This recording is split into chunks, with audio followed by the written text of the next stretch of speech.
Assalamualaikum warahmatullahi wabarakatuh. Mari kita belajar kembali. Sekarang kita akan mempelajari tentang present dan past continuous tense. Jadi present continuous tense dan past continuous tense. Untuk pengertiannya, kita mulai dari present continuous tense terlebih dahulu, yaitu bentuk kalimat yang digunakan untuk menyatakan aksi yang sedang berlangsung sekarang atau sedang terjadi saat bicara ya, dan belum selesai. Nah, intinya rumusnya itu adalah to be plus verb ing gitu ya. Nanti harus ada to be-nya dan kata kerja ditambahkan ing. Untuk gambaran lebih jelasnya, ini saya membuat timeline atau garis waktu. Misal kita belajar bahasa Inggris mulai jam 7.00 pagi, nanti selesai jam 9.00 pagi. Kemudian saya ketika jam 8 atau di tengah-tengah belajar bahasa Inggris mengatakan saya sedang belajar bahasa Inggris. Nah, ketika saya mengatakan saya sedang belajar bahasa Inggris, berarti kita sedang belajar dan belum selesai. Maka ini menggunakan present continuous tense. Belum selesai, di tengah-tengah proses. Untuk rumus kalimatnya, ya nanti kita akan menggunakan to be. Nah, kamu harus ingat-ingat dulu. To be, ya. To be di present itu ada I, itu to be-nya adalah am. He, she, it, to be-nya adalah is. You, we, they, to be-nya adalah are. Ya, ini pelajaran yang lalu ya, harus diingat. Rumusnya adalah subject plus to be is, am, are plus verb ing. Gitu ya. Contohnya, I am studying English now. Saya sedang belajar bahasa Inggris sekarang. Gitu ya. Jadi ketika saya mengatakan saya sedang belajar, ini ada di tengah-tengah proses belajar dan belum selesai. Contoh kedua, she is cooking dinner. Dia sedang memasak makan malam. Nah, ketika kalimat ini diucapkan, dia itu sedang di tengah-tengah memasak dan belum selesai memasak. Jadi seperti itu.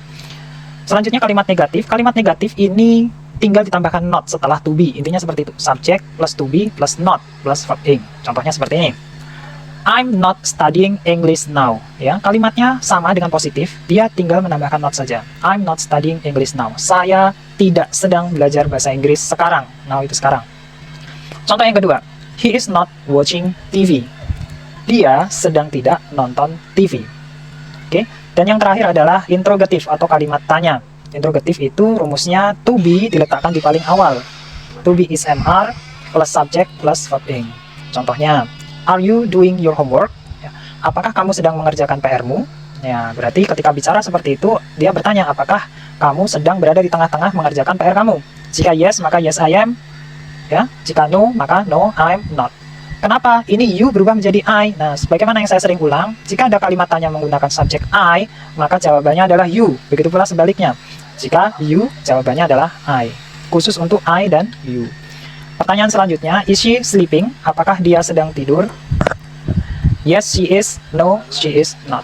Nah, ini ada she berubah menjadi she. Gitu ya. Yang kedua adalah past continuous tense. Past continuous tense, pengertiannya yaitu digunakan untuk menyatakan yang pertama, aksi yang sedang terjadi di masa lalu. Jadi kamu belajar bahasa Inggris tapi di masa lalu, dalam proses belajar bahasa Inggris belum selesai tapi masa lampau, masa lalu.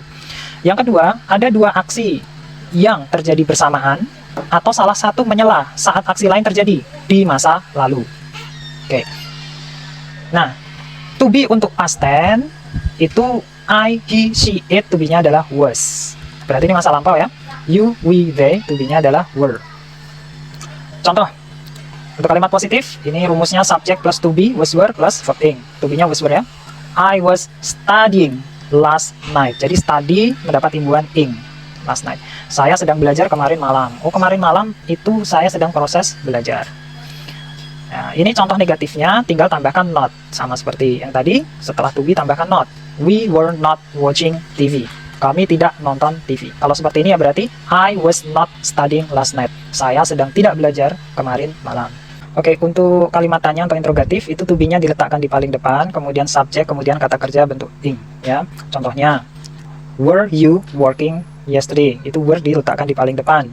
Ya, kenapa menggunakan were? Karena subjeknya adalah you. Were you working yesterday? Apakah kamu sedang bekerja kemarin? Gitu ya.